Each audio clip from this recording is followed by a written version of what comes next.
चमकते चांद को,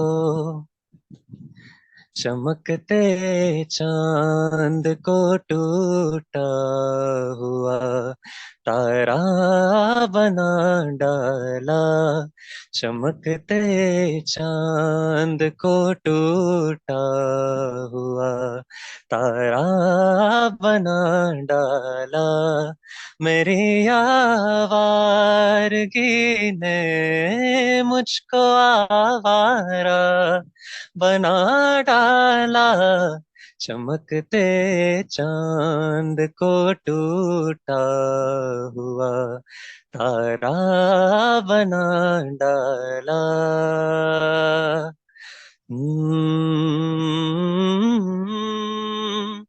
आ,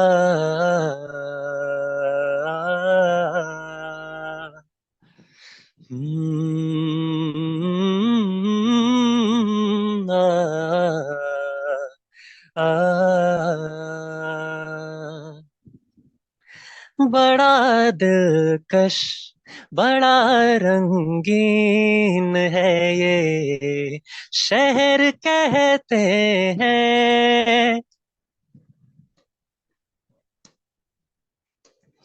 बड़ा दिलकश, बड़ा रंगीन है ये शहर कहते हैं। यहाँ पर है हजारों घर, घरों में लोग रहते हैं। मुझे इस शहर ने गलियों का बंजारा बना डाला।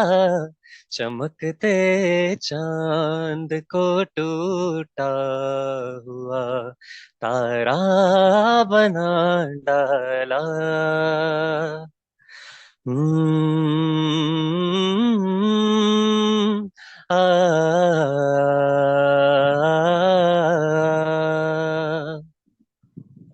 मैं इस दुनिया को अक्सर देख कर हैरान होता हूँ। मैं इस दुनिया को अक्सर देख कर हैरान होता हूँ। न मुझसे बन सका छोटा सा घर, दिन रात रोता हूँ। खुदाया तूने, हाँ खुदाया तूने कैसे ये जहां सारा बना डाला। चमकते चांद को टूटा हुआ तारा बना डाला। चमकते चांद को टूटा हुआ तारा बना डाला। मेरी आवारगी ने मुझको आवारा बना डाला। चमकते चांद को टूटा हुआ तारा बना डाला।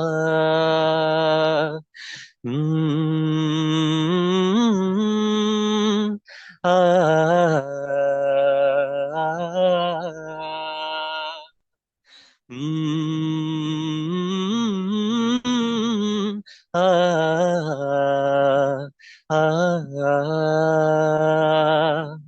Thank you very much.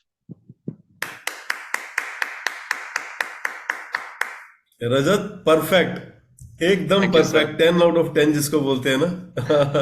Thank you sir.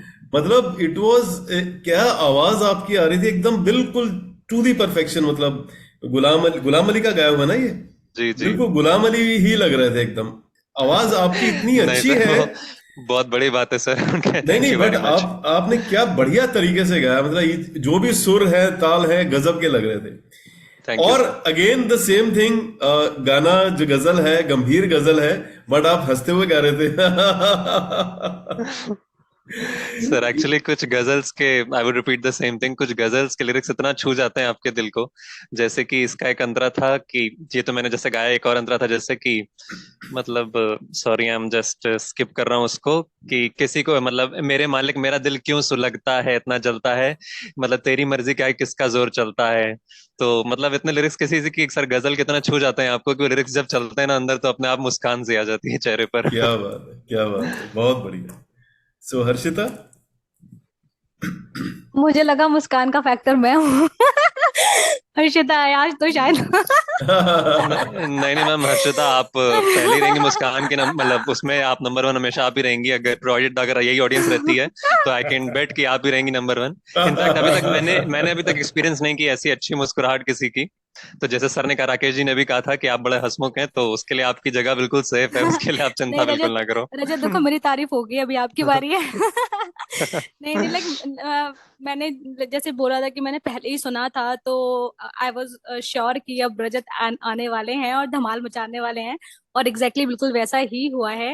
Like आपकी वॉइस सच में ऐसा लग रहा है फिल्टर होके आ रही है, एकदम फिल्टर होके हम्म। हमारे कानों तक आ रही है, बहुत हम्म। Neat and clean. तो very nice, thank you very much. Very nice. Neelu ji. Rajat, I think you have got a blessed voice. कुछ ऊपर से आपको blessings हैं जो महसूस होती हैं मुझे। मतलब कि थैंक यू मैम। मेरे बेटे को भी ये कहा जाता है। मुझे आपके लिए वो लगता है कि कोई blessing है आपके ऊपर, और you have a long way to go. The thank you ma'am. quality of voice, the way you sing, it's outstanding. Thank you very Rajat. Much ma'am. Ayushi. Sir आपने बख्शी सर को फिर से जिंदा कर दिया आज। इतना गजब का गाया सर आपने, मतलब सच में जो हर्षिता मैम कह रही है, सच में आपकी आवाज एकदम फिल्टर होके आ रही थी। ऐसा लग रहा था जैसे एक, जो हम ट्रेन की बर्थ में साइड सीट में बैठ के रात में कई बार हम ट्रेवल करते हैं ना, जनरल जो जिसमें एसी नहीं होता है, ट्रिप वाला ट्रेवल में, ऐसा लग रहा था बस हम पैर फैला के है और हम उसको ट्रेवल करते हुए ये गाना कानों में सुन रहे हैं। It was too awesome sir. बहुत दिन बाद इस प्लेटफॉर्म पे इतने अच्छे अच्छी परफॉर्मेंस मुझे सुनने मिल रहे हैं। कान तो मेरे ब्लेस्ड हो गए हैं आज। Thank you ma'am, thank you very much. एक गाना आयु और बचा हुआ है। आयुषी, हाँ जी। इज इट आनंद बख्शी जी का सॉन्ग है क्या ये? Yes, yes sir. Bakshi sir ने लिखा हुआ है, गुलाम अली ने गाया हुआ है। अरे वाह, क्या बात है। सर ये मैंने बहुत सुना है इसलिए मुझे पता है। अच्छा अच्छा अच्छा, बहुत अच्छा। राकेश जी। रजत, सबसे पहले मैं आपको आपकी हिम्मत की दाद देता हूँ, क्योंकि थैंक यू आपने सर। गुलाम अली साहब की गजल चुनी है। और गुलाम अली साहब की गजल गाना कोई आसान काम नहीं है, बहुत मुश्किल है। और सर आपने एक्चुअली इतने there is a story behind it, आप actually there is a story behind it. Actually जब मैं स्कूल में था अपने 11th 12th में, तो मेरा क्लासमेट था शौबिक दास गुप्ता, खैर मतलब हाँ हाँ जी। तो वो भी बहुत अच्छा गाता था। तो क्या था कि मतलब वो जैसे हम लोग के बीच ना एक कंपटीशन सा रहता है, एक हेल्दी कंपटीशन सा रहता था। तो हम लोग अपने म्यूजिक सर के पास जाते थे, हाँ हाँ बिल्कुल तुमने बहुत अच्छा गाया, तुमने बिल्कुल तो मैं उनसे पूछता था, जैसे शौबिक ने कोई गाना गाया तो जैसे सर ने उसको कहा कि वाह वाह तुम तो बिल्कुल किशोर कुमार जी की तरह गा रहे हो। तो तब बचपन था एक, मतलब तो मैं पूछा सर हम कैसा गा रहे हैं, तो कहते नहीं नहीं, अगर वो किशोर कुमार जी की तरह गा रहे हो तुम रफी साहब की तरह गा रहे हो। तो एक मतलब हेल्दी कंपटीशन सा लगा रहता था। तो अभी गजल गाता था, और ऊपर से प्लस सर मैं आपको बताऊं, जब मैं क्लासिकल सीख रहा था तो क्लासिकल में आपको शायद पता ही होगा कि मतलब ये सब ताने आकार गजल वगैरह ज्यादा रोल प्ले करती हैं। तो उसी के दौरान मैंने गजल्स कुछ सीखी थी, उनमें से मतलब उनमें से क्या, द ओनली सिंगर मतलब गजल के मामले में तो मैं गुलाम अली जी को ही फॉलो करता था। तो उन्हीं की मैंने 3 4 गजल तैयार की हुई थी, तो उनमें से ये एक थी। और जो मतलब हालांकि मैंने ये गजल पहले नहीं सुनी थी, लेकिन आपको सुन के बहुत मजा आया। और जो वर्डिंग्स इसके इतने शानदार थे, आप उसको कंपेयर करो आजकल के गानों के साथ में। हाँ जी। आजकल के गाने ऐसा लगता है कि आप एक बार सुन लो, दूसरी बार शायद सुनने की इच्छा नहीं होगी। लेकिन ये जो गजल आपने गाई, जो उसके जो बोल हैं, इतना सुकून देने वाले हैं, इतने अच्छी हाई क्वालिटी यस सर, के बोल हैं। तो आई बहुत ही एग्री। अच्छा लगा। You have a beautiful voice, आपने बहुत अच्छे से निभाया। Thank you very thank you much. Sir. Usha ji. Rajat, I can tell that this is one of the best performances of yours. I am always thank you a ma'am. great fan of your voice. I used thank to you tell ma'am, means a lot. that. And Yeah, so soulfully sung, beautifully sung, and waiting eagerly to hear more such songs from you. Thank you ma'am. Thank you Rajat, बहुत thank you sir.